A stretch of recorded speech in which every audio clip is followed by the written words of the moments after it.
Waste no more time arguing what a good man should be. Be one. Marcus Aurelius.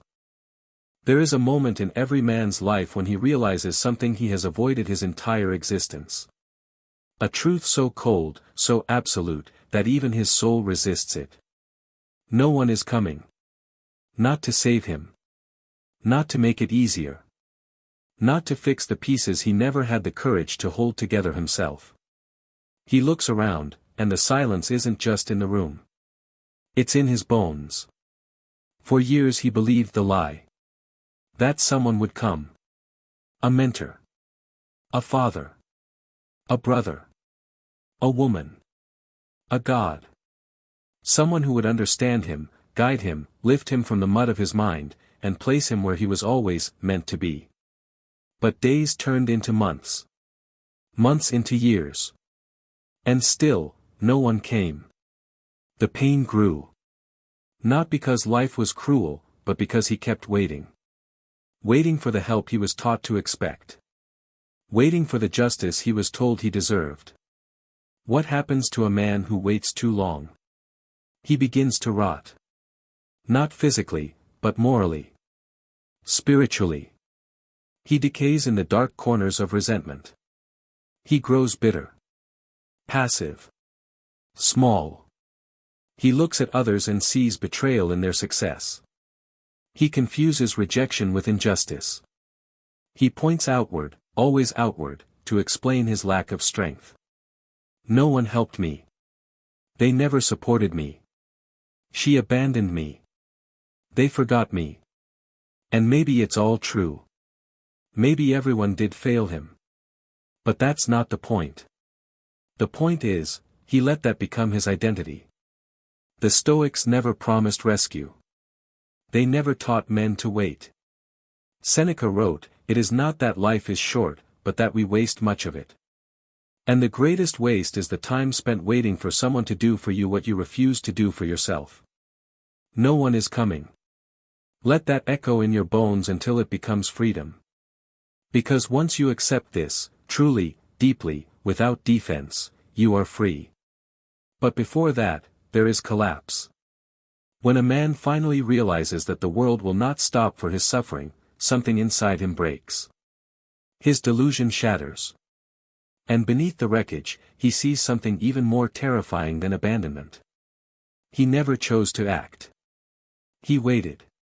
When he could have moved. He begged. When he could have built. He hoped. When he should have hardened. He remembers the moments. When he lowered his voice to be accepted. When he silenced his truth to avoid conflict. When he stayed in places that humiliated him, just to not be alone. When he waited for signs, blessings, confirmation. All of it, weakness disguised as virtue. He called it patience.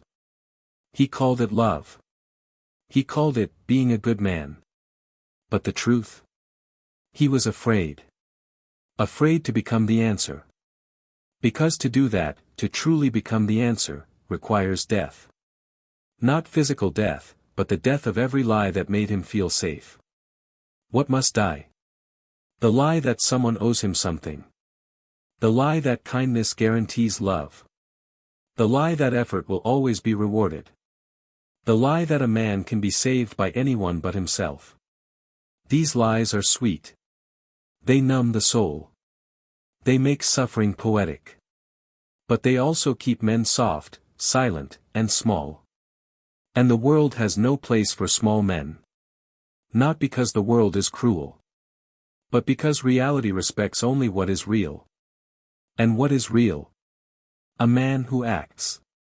A man who builds. A man who speaks when it costs him. A man who walks alone when no one follows. Marcus Aurelius, emperor and philosopher, lived every day with death whispering in his ear. He wrote, "You could leave life right now. Let that determine what you do and say and think." He did not say, "Someone will save you." He said, "Be ready to save yourself." The weak man hears this and complains, "But it's hard." Of course it's hard. That's the point. If it were easy, it wouldn't mean anything. So here stands the man, tired, disappointed, alone. He has two choices. Continue waiting. Waiting for the next apology. The next savior. The next right moment. The next answer. Or, he becomes the answer. Not through noise. Not through arrogance. But through fire. Through pain. Through facing everything he ran from. Because becoming the answer isn't about proving anything. It's about one thing, ending the betrayal of self. Every time he waited, he betrayed himself. Every time he begged, he shrunk. Every time he compromised his values, he wounded his own soul. And now, finally, he's done. He's done waiting to be understood. He's done waiting to be saved. He's done waiting for the world to change. But here's the truth no one tells him. When you stop waiting, you don't suddenly become strong. First, you fall. Harder than ever before. Because all your illusions collapse. And you stand naked before your own failure. You see it all. And there's no one to blame. Only you. This is where most men run back. Back to waiting. Back to comfort. Back to blame. But not him. Not anymore. He stays in the fire. He lets it burn. And in that burning, he forges something that no man can give him, and no man can take. Self-respect. The man who becomes the answer does not need permission. He does not need applause. He does not need understanding. Because he has something rarer, clarity. He knows who he is. He knows what he will do. And he knows what he will never again tolerate, from others, or from himself. So if you're watching this and still hoping for rescue, still hoping someone will reach down and pull you from the dark, stop. No one is coming. But you are still here. And that is enough. Part 2 is not about theory. It's about what happens next, when you kill the lie and rise from the ashes. But for now, sit with this. You were never supposed to be saved. You were supposed to become unshakable. There is a silence that comes after despair. Not the silence of surrender, but the silence of clarity. Of no longer needing to be rescued. Of knowing, finally, that the only one left to rise is you. This is where a man is born again. The world did not change. The pain did not vanish. The darkness did not lift. But something inside him shifted. He stopped asking, "Why won't anyone help me?" And began demanding, "What am I now required to become?" This is the beginning of manhood, not as biology, but as mastery. A boy believes he is owed something. A man builds. A boy reacts. A man directs. A boy hides. A man stands. And every man who has become the answer has passed through this same fire. He does not build himself through noise, through rage, or through performance. He builds in silence. In the choices no one sees. In the repetitions that no one applauds. In the sacrifices that no one understands. He wakes earlier. Not because it's trendy, but because the day is short and the work is long. He speaks less. Not from weakness, but because speech must cost something. He removes people. Not from hate, but because peace is no longer negotiable. He disciplines his thoughts.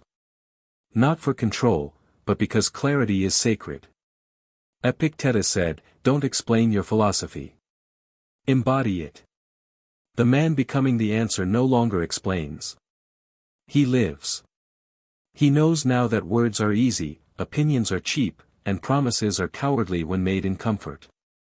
So he stops trying to convince anyone. He convinces only one person, the man he was afraid to face in the mirror. There is no savior coming. But that no longer makes him angry. It makes him precise. He cuts away every excuse. He audits every behavior. He reviews every commitment. What does not align, dies. This is what becoming the answer means. Living with such integrity that your presence becomes louder than any complaint. He does not need validation now. Because validation is the addiction of the incomplete. But he is no longer incomplete. Not because he has it all figured out. But because he finally refuses to run from anything. He doesn't run from rejection. He doesn't run from uncertainty. He doesn't run from being misunderstood. He doesn't run from pain. Seneca said, difficulties strengthen the mind, as labor strengthens the body. And so he trains in difficulty. He welcomes pain, not masochistically, but because pain is a compass. It tells him where the work is. He no longer looks outward. Others may still live in reaction, in blame, in fantasy. He watches, but he does not return. Because once a man has tasted the clarity of responsibility, he cannot go back to the filth of excuses. He knows that what he does not own, owns him. He creates rituals. He masters his time. He controls his impulses. He separates need from desire. He holds himself to a standard so high, it makes even his past self uncomfortable. But that is the point. This man is no longer here to soothe the boy inside. He is here to bury him. Because every time the boy returns, with his whining, his entitlement, his longing for comfort, this new man answers him with fire. You had your chance. I am in charge now. He does not feel powerful yet. But he feels real. And reality, in a world of illusion, is terrifying. People begin to notice, not his style, not his status, but his weight. He says little, but means everything. He makes no threats, but never backs down. He doesn't argue. He embodies. This is what the Stoics taught, not the appearance of virtue, but the marrow of it. Marcus Aurelius wrote, "If it is not right, do not do it. If it is not true, do not say it." The man becoming the answer lives by this. His actions become sacred. His words become few. His silence becomes dangerous. He no longer asks the world to change. Because he understands now, the world was never the problem. It was him. His passivity. His fear. His waiting. But no more. Now he moves with purpose. He trains his body, not for image, but for discipline. He sharpens his mind, not for praise, but for clarity. He protects his values, not with force, but with immovability.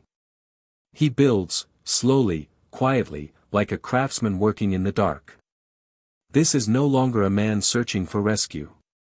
This is a man who has become a shelter.